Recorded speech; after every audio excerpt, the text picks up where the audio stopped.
ज्या वेळेला चांगला स्वयंपाक करता येतो ना तिच्याकरता स्वयंपाक सोपा, पण जिला करता येत नाही तिला सगळंच अवघड. सगळंच अवघड. करता येतो ती काय, ती इकडे गप्पा मारते आणि तिकडे मीठ टाकते तरी बरोबर येतं, आणि हे असं असं करून टाकतं तरी चुकतं. कारण तिथे काय आहे, तो स्वयंपाक तिच्या अंगात मुरला आहे. तसं भक्ती सुद्धा अंगात मुरावी लागते. एकदा मुरल्यानंतर इकडे तिकडे बघायची गरज नाही. काहीही केलं, तुमचं डोकं कुठे असलं तरी ते हाताला सवय झालेली आहे त्या मापाची, ते बरोबर तेवढंच टाकतं. हाताला सुद्धा कळतं काय आहे ते. मी तुम्हाला गंमत सांगतो याच्यातली. हे सतार वाजवतात त्याला तरी पट्टे असतात, पण सरोद वगैरे वाजवतात ना, सारंगी, त्याला कुठेच खूण नाही. सा रे ग म प द नि सा, काही नाही. नुसतं नख,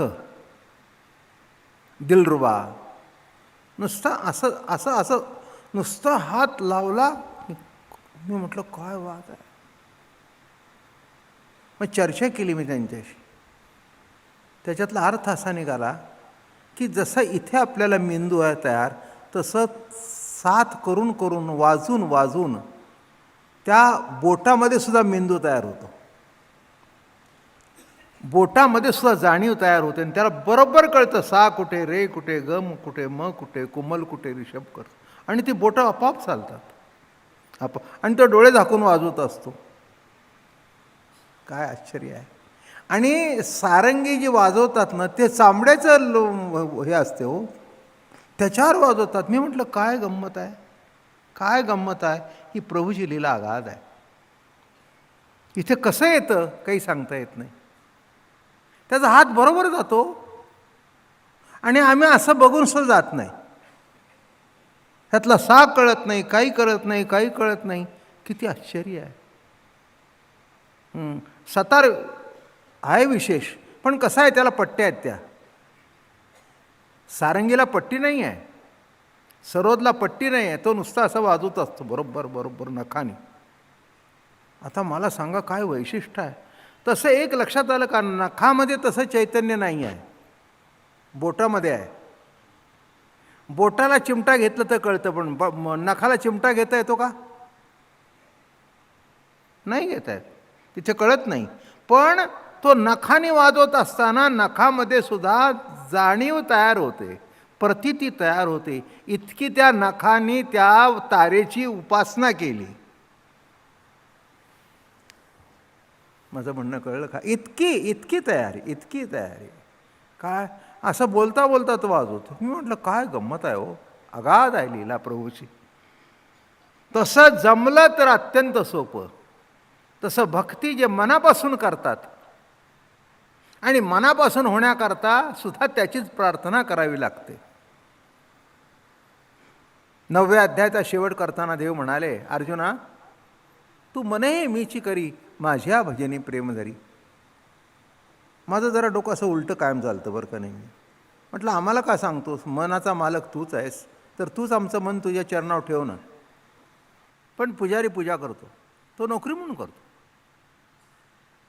काही काय ना 5 देवळं 4 देवळं. परवाच मी म्हटलं आता स्थापनेच्या दिवशी गणेश चतुर्थीला, अरे बापरे 15-15 20-20 पूजा. आता काय त्याचं लक्ष असणार त्या पूजेत. त्याला माहिती आहे एवढं एवढं झाल्यावर एवढं होतं, बस ठीक आहे. मग आता कृतीच वाईट आहे का? नाही, कृती पूजेचीच आहे. पण पूजेची कृती असून सुद्धा वृत्तीत पूजा नसल्या कारणाने ती कृतीसुद्धा, एक सांगू का, आपण म्हणतो ना पूजनीय, पूज्य. पूज्य शब्दाचा अर्थ शून्य. जेव्हा तुमचा अहम कर्तृत्व, अहम ज्ञातृत्व पूज्य होईल तेव्हा तुम्ही पूज्य व्हाल, आणि त्या माणसाला आपण पूज्य म्हणतो. त्याचं कर्तृत्व, ज्ञातृत्व, भोक्तृत्व सगळं पूज्य झालेलं आहे. काही नाही, मी काही करत नाही, मी नकरी त्याची कथा, परी तोच होय मुखी वक्ता, ऐसे नि बलात्कारे बोलविता काय म्या आता करावे. भाव्या माझी रागज्ञान केली अति मधुर गायन, तो पाव्याचा नव्हे गुण जाण कळा गातयाची. या दृष्टीने जेव्हा तो पावा वाजवतो, तबला वाजवतो, गाणं गातो, प्रवचन करतो, तेव्हा ते भक्तीत मोडतं, आपोआप मोडतं. मग ते फूल वाहताना चुकीच्या ठिकाणी जरी वाहिलं तरी देवाला पावतं, नाही का? म्हटलंय ना, फुल एक मज द्यावे, ते लेखी तरी मी तुरंबावे. ते मुखची ओळ इथे ठेवायला पाहिजे, मी तोंडात घालतो. माणसं म्हणतात, अरे देवा तू असं काय करतोयस? अरे म्हणे, मला भक्ताला बघितल्यानंतर, त्याचं प्रेम बघितल्यानंतर मला भानच राहत नाही, काय करावं काय नाही, काय करावं काय नाही. म्हणून नीट लक्षात घ्या, भावे विण भक्ती. भक्ती ही भक्ती भावाशिवाय भक्ती होऊ शकत नाही. आत्ताचा अर्थ. नुसती कृतीला काय उपयोग आहे, नाही का? नाटक सिनेमामध्ये सुद्धा कृती करतात, देवापुढे जातात, उभे राहतात, त्याला अडचणी सांगतात, मागतात. असं पिक्चर मग ते प्रत्येक सिरियलमध्ये असतंच. कुठे कृष्ण असतो, बहुतेक कृष्णच असतो, कुठे राम असतो. मग त्याच्या पुढे जातो, ये जो संकट आहे तो निवारण करणार प्रभो. काय मग त्याला काय सांगितले? हात नीट जोडले नाहीत, नीट बोल, अजून बोलण्यामध्ये अजून प्रेम, मग अजून आवाज करू प्रभो, ॲक्टिंग. मग त्याचे रिटेक 3-3, 4-4 वेळा होतात. कळलं का तुम्हाला? आवाज तसा आला पाहिजे, भावना तशी आली पाहिजे, हात तसे जोडलेले दिसले पाहिजेत. कृती चुकीची नाही आहे, पण गाडीचं सेंटिंग झालं नाही वृत्तीबरोबर, डब्याचं वृत्तीबरोबर सेंटिंग झालं, ते झालं की जे कराल ती पूजा आहे. तो करी ते तुली पूजा, तो कल्पी तो जप माझा, आणि असे तेची कपिध्वजा समाधी माझी. तो जी करील ती माझी पूजा आहे. काय ज्ञानोबा लिहितात बघा, तो जी करील ती माझी भक्ती आहे. तो मुखाने बोलेल ते माझं नाम आहे. तो ज्या दिशेला बघेल तिकडे मी आहे. काय आश्चर्य आहे. सोपी आहे, पण ती मनापासून असू दे, आणि मनापासून असण्याकरता पुन्हा त्याला शरण जावं लागतं. म्हणून भावाशिवाय भक्ती कितीही करा. 500 रुपयाची फुलं आणा, नाही तर 1000 रुपयाची फुलं आणा, पण भक्ती नसेल तर नुसता नमस्कार जरी केला तरी पुष्कळ झालं. प्रेमाने नमस्कार केला तरी पुष्कळ झालं, नाही का? आता मोठ्या मोठ्या पूजा केल्या जातात. काही सगळ्याजवळ ते ऐपत आहे का? आमच्या गणपतीजवळ आहे. अहो काय ती परवा फोटो बघितला मी, केवढी फुलं, सायलीची का कशाची, नाही का? सायलीचीच ना. काल आम्हाला सायली मिळाली नाही. आमच्या घरात माईसाहेब पूजा उत्तम करतात. काल 1000 रुपये किलो भाव होता त्या फुलांचा. ते म्हणले बाबा ते सायली द्या. त्याने म्हणले माईसाहेबच काय सांडले आले नाही, भाव फारच वाढला आहे, 1000 रुपये किलो. माझं बोलणं कळलं का? पुढचं सांगू का? आम्ही जरी असलो पण 1000 रुपये किलोची फुलं वाहिली म्हणजे भक्ती आमची श्रेष्ठ आहे असं नव्हे.